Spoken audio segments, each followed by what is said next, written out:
We have been intaking a lot of whistleblowers. They are brave people who seek nothing but to provide you the truth, and that's what we're all seeking here.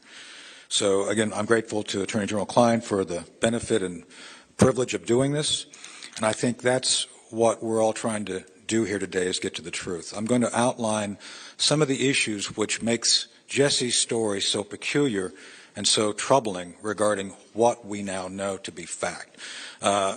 Jesse's one of those unsung, invisible heroes who works in the dead of the night that makes our lives better. As he said, he has nothing to gain here, but everything to lose.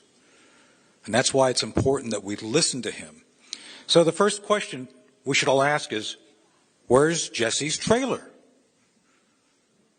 Where is it? Where'd it go? What was the route it took after it left? I think it's a reasonable question, one that I think any reasonable American who's curious about 24 pallets of ballots, where they went. So we have a number of teams supporting the Armistead effort. One of them is my own London Center intelligence team. They did the estimate of ballots.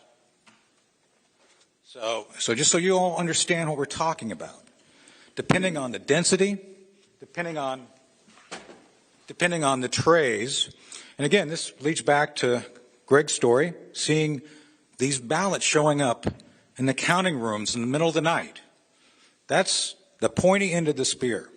We trace it back through all the different machinations to Jesse, to his mass transportation of these things. And I can tell you, other investigations that are now ongoing with our field elements are developing the next set of leads. It doesn't stop at Bethpage. It only begins there.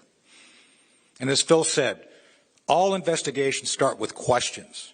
We have additional questions we're now going to answer. But to the point of this, 24 Gaylords full of these things, not mailed like they normally would be. And let me make this very clear. The Bethpage Center is not a place where you can frank or process mail. It's a bulk mail center. As a matter of fact, it's called a process and distribution center. That means big boxes and big things go through. You don't take in envelopes. You don't take in little pieces of mail and put them into big bundles. These things were bundled. They were on trays. They were processed. They were curated, if you will.